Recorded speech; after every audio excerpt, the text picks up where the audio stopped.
Hi everyone, I am Dr. Krishna Priya, medical gastroenterologist. Night shifts చేస్తున్నాము. మాకు కామన్గా digestion ఇబ్బందిగా ఉంది, డైజెస్టివ్ ప్రాబ్లమ్స్ ఎక్కువగా కనిపిస్తున్నాయి. సో మేము షిఫ్ట్ వర్క్ చేయటం మూలంగాన లేక మేము తీసుకునే ఫుడ్ మూలంగాన ఎందుకు మాకు ఈ సమస్యలు ఎక్కువగా వస్తున్నాయని చాలా యంగ్స్టర్స్ చాలామంది అడుగుతున్నారు. సో రెండిటి మూలంగా కూడా వీళ్ళలో మనకి సమస్య ఎక్కువగా కనిపిస్తుంది. ఒకటి, మన జీర్ణ వ్యవస్థ అన్నది మనకి డే లైట్, రాత్రి డార్క్నెస్, ఈ రెండిటి మీద ఆధారపడి మనకి జీర్ణానికి కావాల్సిన ఎంజైమ్స్, పేగు కదలిక ఇవన్నీ కూడా ఆధారపడి ఉంటాయి. ఎప్పుడైతే మనము నైట్ వర్క్ చేసి మార్నింగ్ స్లీప్కి అలవాటు పడతామో సో ఆటోమేటిక్గా ఈ పేగు కదలిక అన్నది లోపల ఉత్పత్తి అయ్యే ఆ ఎంజైమ్స్ ఇవన్నీ తగ్గిపోవటం మూలంగా మన డైజెషన్ ప్రాసెస్ అన్నది స్లో అయిపోతుంది. సో దీంతో పాటు నైట్ మనము లెగిసి ఉండటానికి ఒక హెవీ లాంగ్ హవర్స్ వర్క్ చేయాలి కాబట్టి ఒక హెవీ మీల్ తీసుకొని వెళ్ళటము, తర్వాత మధ్యలో మనకి నిద్ర రాకుండా బ్రెయిన్ అలర్ట్గా ఉండటానికి డిఫరెంట్ స్నాక్స్ తీసుకుంటూ ఉండటము, టీ కాఫీలు అలాంటివి ఎక్కువగా తీసుకోవటము, ఈ అన్నిటి మూలంగా కూడా మనకి ఈ డైజెస్టివ్ ఇష్యూస్ అనేవి ఎక్కువగా చూస్తూ ఉంటాం. సో వీళ్ళల్లో కామన్గా ఎసిడిటీ సమస్యలు, దాంతోపాటు అల్సర్ డిసీజెస్, మలబద్ధకము, అదేవిధంగా ఇరిటబుల్ బౌల్ సిండ్రోమ్, ఇవన్నీ మేము కామన్గా చూస్తున్నాం. సో ఈ మనము వర్క్ షెడ్యూల్ ఫిక్స్ చేసుకోలేము, వర్క్ చేంజ్ అవ్వలేము. So how to mitigate this, ఎలా తగ్గించుకోగలము అంటే దీనికి మన లైఫ్ స్టైల్ కొంచెం చిన్న చిన్న చేంజెస్తో మనకు స్లో డౌన్ అయిన ఆ జీర్ణ వ్యవస్థతో పాటు మనం కోపపై అలవాటు పడిపోయి మనకి సమస్యలు రాకుండా హెల్దీగా ఉండేటట్టు చూసుకోవచ్చు. ఫస్ట్ పాయింట్ ఏంటి అంటే మనకి నిద్ర అన్నది చాలా ఇంపార్టెంట్.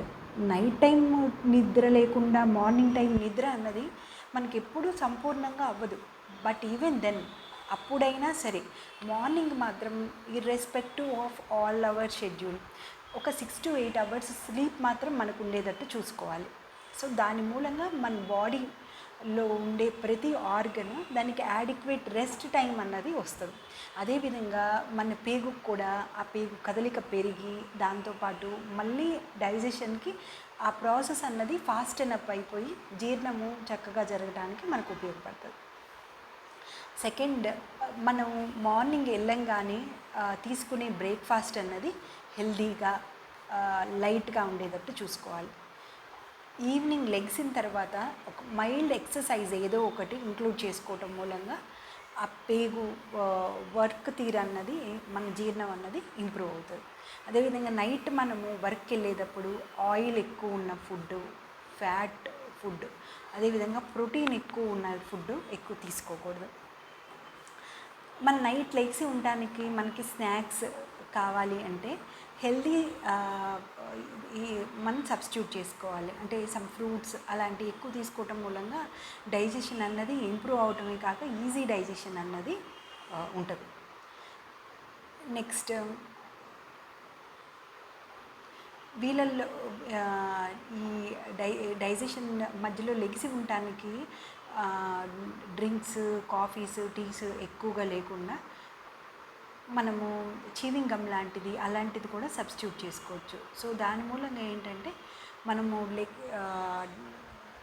డైజెషన్ని కూడా స్టిమ్యులేట్ చేసినట్టు అవుతుంది. ఎందుకంటే వన్స్ మన మౌత్లో ఏదో ఒకటి చీవ్ చేస్తున్నప్పుడు, నవ్వులుతున్నప్పుడు పొట్ట లోపలికి ఏదో ఫుడ్ వస్తుంది అన్న ఉద్దేశంతో దాని ఎంజైమ్స్ అన్నీ సెక్రీట్ అవటం మొదలు పెడతాయి. సో మనం చీవింగ్ గమ్ అన్నది యూజ్ చేస్తూ ఉంటే మన డైజెషన్కి ఉపయోగపడే ఎంజైమ్ సెక్రేషన్ అన్నది ఇంప్రూవ్ అవుతుంది. అదేవిధంగా మనకి నిద్ర రాకుండా బ్రెయిన్ అలర్ట్గా ఉంటుంది. So instead of coffee, teas మనం ఈ సబ్స్టిట్యూట్ చేసుకోవచ్చు.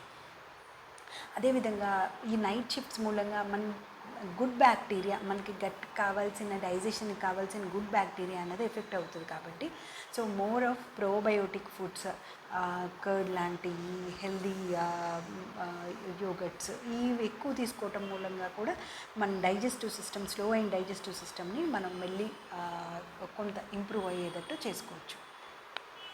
సో ఈ జాగ్రత్తలు తీసుకుంటే మనకి మన షెడ్యూల్ మూలంగా స్లో అయిన డైజెషన్ని మనకి డైజెస్టివ్ ప్రాబ్లం కింద కన్వర్ట్ అవ్వకుండా at the same time digestive issues starting ఇదిలో ఉన్నా కూడా మనం ఈ జాగ్రత్తలు తీసుకోవటం మూలంగా we can reduce them. Persisting symptoms ఉంటే మీకు ఎసిడిటీ ఎక్కువగా అనిపిస్తున్నా, మలబద్ధకము, లేకపోతే ఎక్కువ ఇరిటబుల్ బౌల్ అంటే విరోచనం ఎక్కువగా ఈ పొట్టొబ్బరంగా ఉండటం, ఈ సమస్యలు ఏమన్నా అనిపిస్తుంటే do consult your gastroenterologist. Thank you.